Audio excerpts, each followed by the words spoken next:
Fala, imperador, tranquilo?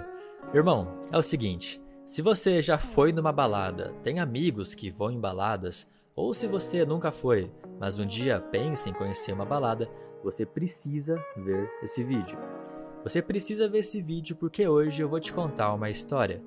Um relato, na verdade, de um barman que trabalhou em baladas e boates durante boa parte da sua vida.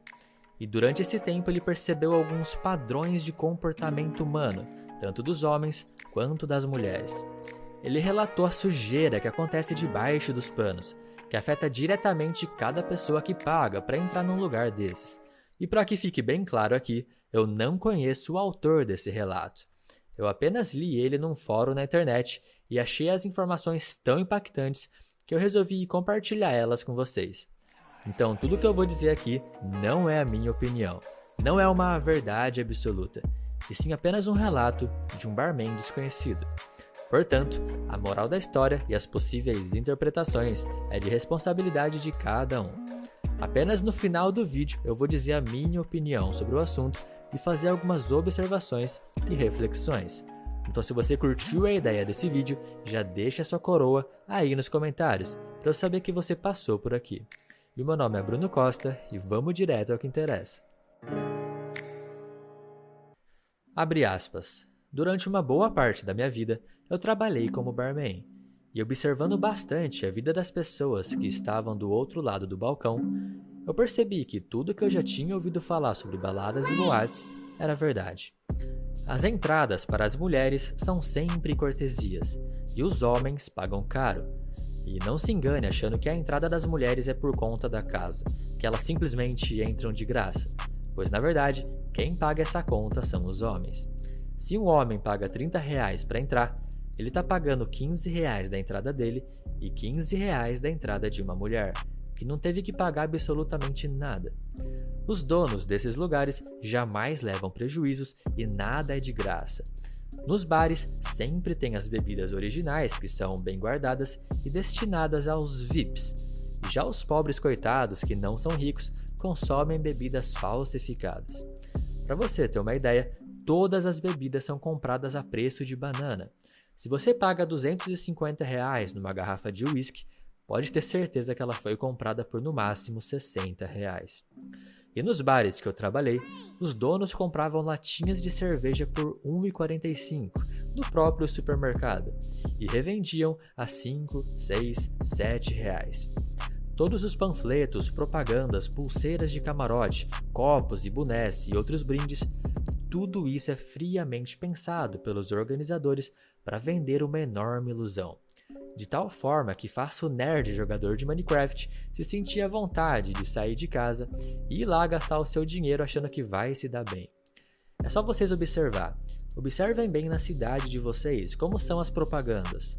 Se você esqueceu o seu bom senso por apenas um segundo, vai cair no conto de que a balada é o melhor lugar para ir e ser feliz. Por trás dos altos-falantes, do neon, de pessoas fingindo ser felizes, existe uma máquina pronta para sugar o seu dinheiro. A intenção é sempre pegar o dinheiro do homem e é por isso que eles também lotam de mulheres. Quanto mais cheio de mulher um lugar estiver, mais homens vão ser atraídos. As mulheres são as iscas, a massa de manobra para juntar homens fracos emocionalmente e sugarem seu dinheiro. Mesmo as mulheres sendo apenas as iscas, elas saem ganhando emocionalmente e ganham a chance de encontrar um cara bobo para ser o provedor. E acreditem, tem muito playboy que assume uma bomba dessa. E depois que o camarada entra lá dentro, ele vai sendo sugado tanto financeiramente quanto emocionalmente. Eu já vi muitos caras indo pagar a sua conta cabisbaixo, sem graça, com 2 ou 3 amigos tudo desanimado porque vão embora sozinhos dentro de um carro. E outros fingem que só vão na balada para curtir, que mesmo não tendo pegado ninguém, se divertiram e etc. O que geralmente é mentira. O ambiente geralmente é tão baixo que as pessoas que estão no camarote, com pulseirinha e aqueles copos estilizados, por exemplo, esnobam as pessoas que estão na pista. E a mulherada, então, quando sobem para os andares superiores, se sentem como verdadeiras deusas. Tem um monte de mulher que paga de santinha falando que só vai pra curtir e ver o DJ, ou porque gosta de tal banda e etc.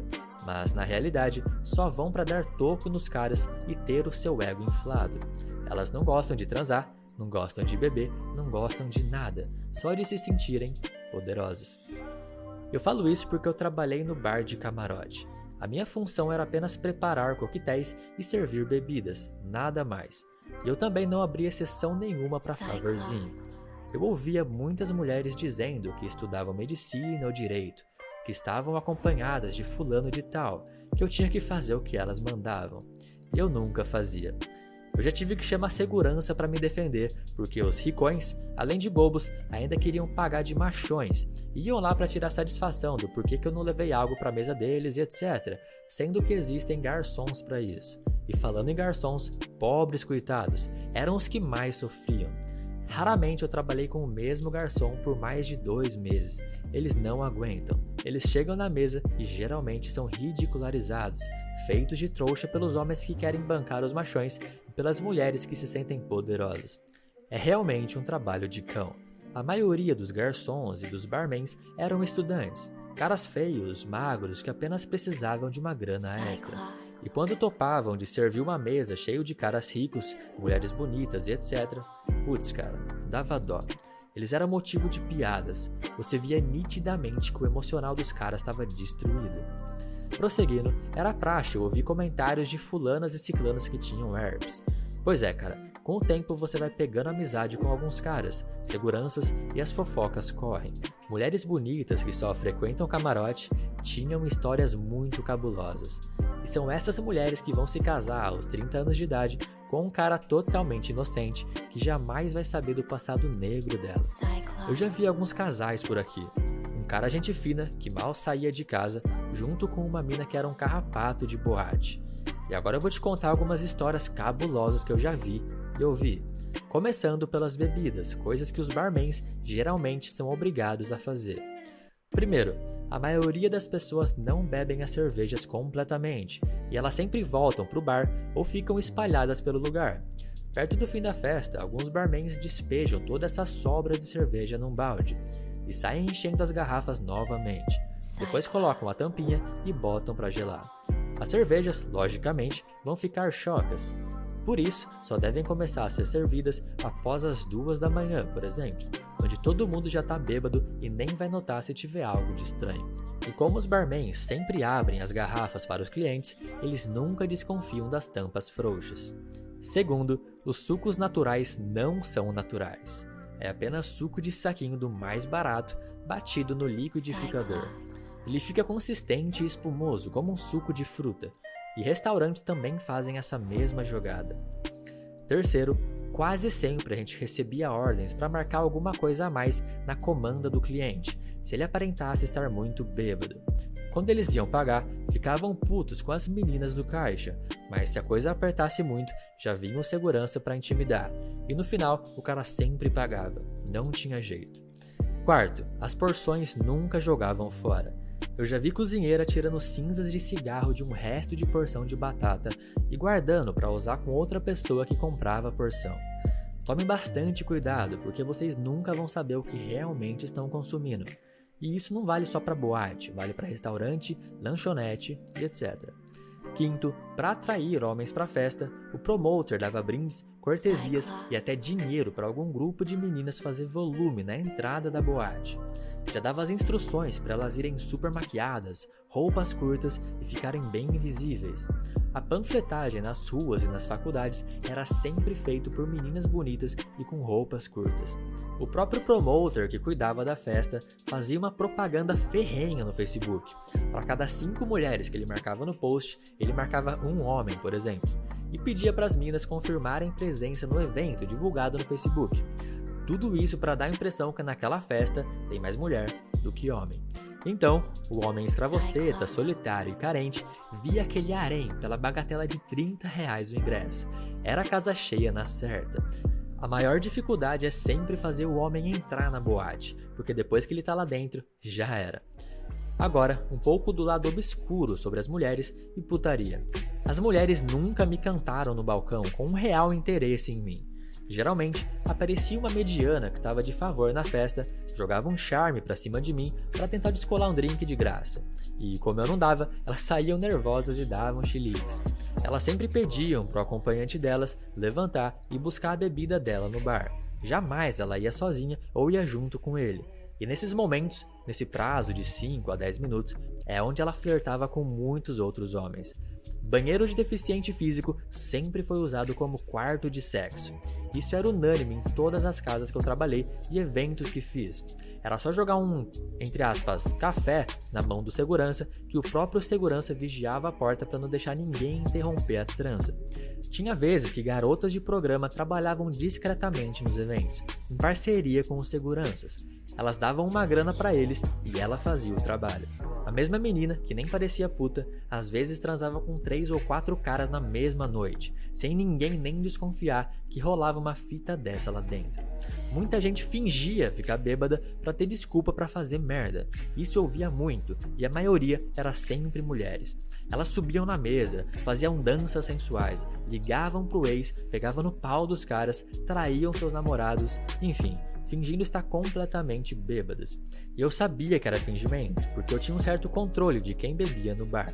Dava pra saber o quanto a pessoa tinha consumido e tinha menina que tomava 2 cervejas e começava a fazer muita merda, só pra ter um monte de cara endeusando elas e ela poder fazer uma putaria sem culpa.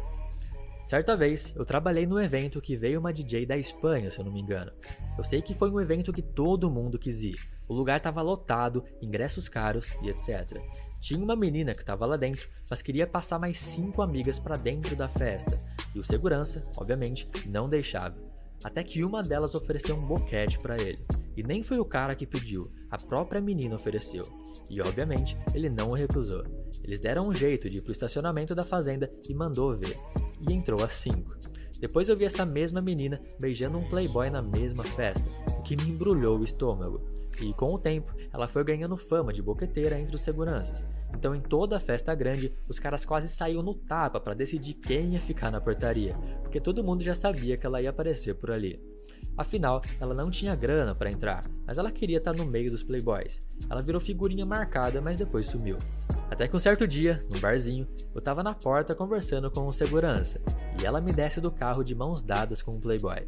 O segurança cumprimentou ela e ela fingiu que nem conhecia o cara, sendo que ela tinha um passado obscuro com ele. Ela cumprimentou apenas o dono do bar e falou que agora estava noiva de fulano de tal. E o cara tinha grana, a julgar pelo carro que ele tinha na época. E depois disso eu nunca mais vi ela nas festas, e quando ela ia acompanhada dele. E o que mais me chamou a atenção em todos esses anos foi o comportamento masculino. Eu perdi a conta de quantas vezes eu banquei o psicólogo e tive que ouvir desabafo de outros homens. Todos eles queriam a mesma coisa.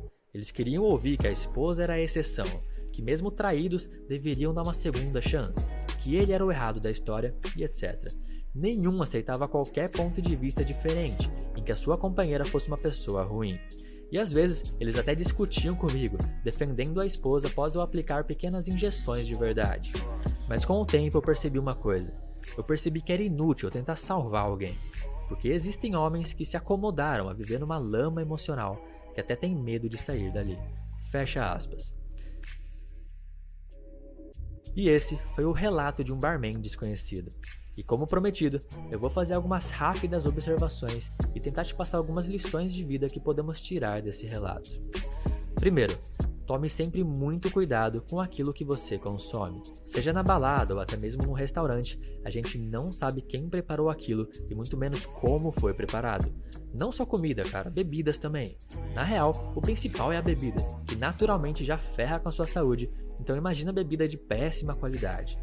Segundo, cara, nunca caia na armadilha de achar que em baladas e boates você vai ter sexo fácil. Ou pior ainda, que você vai encontrar o amor da sua vida, porque você não vai. Terceiro, em relação agora às mulheres e interações sociais. A gente pode ver claramente que muitos caras com dinheiro e sem nenhum caráter se aproveitam e até humilham os caras mais pobres como os garçons. E como as minas que estão com esses caras acham isso o máximo. Isso revela muito sobre a natureza do ser humano, sobre esse jogo de poder, ego e superioridade. O cara rico quer pagar de fodão pras minas que estão com ele, e pros amigos também. E as minas ficam totalmente molhadas só por estarem com esses caras ricos que humilham outros caras. Quarto, ainda sobre esse jogo de hierarquia social, a gente vê isso também quando as pessoas que estão na área VIP ou no camarote se acham superiores que as pessoas comuns que estão na pista. E quinto, um último aviso aqui, uma última reflexão para você fazer. Tome muito cuidado com a mulher que você vai escolher para se relacionar. Como a gente viu no relato, tem muita mina de baixo valor que na real não vale nem um centavo, que taca o foda-se e sai ficando de 4 para todos os caras fodões de alto status social, que comem ela e depois descarta. E aí, quando a mina já rodou na mão de dezenas desses caras, já teve aventura sexual a rodo, ela percebe que nenhum deles quer realmente ela. E então, ela sai à procura de um otário que vai achar que ela é uma mulher perfeita, de honra e princípios, que transou apenas com 2 caras em toda a sua vida. Então ele vai lá, casa com ela, achando que ela é a mulher dos seus sonhos. E hoje em dia, isso é muito comum. Então tome cuidado para não acontecer contigo. Irmão, eu quero saber como foi a sua experiência com esse vídeo. Se você chegou até aqui, comenta aí embaixo a sua opinião. E não se esqueça de baixar o meu e-book gratuito, A Mentalidade de um Sedutor, que vai estar aqui no primeiro link na descrição. E se você ainda não é inscrito do canal, se inscreve aí para não perder os próximos conteúdos. E no mais, eu vou ficando por aqui. Meu nome é Bruno Costa, tamo junto, um forte abraço e até o próximo vídeo.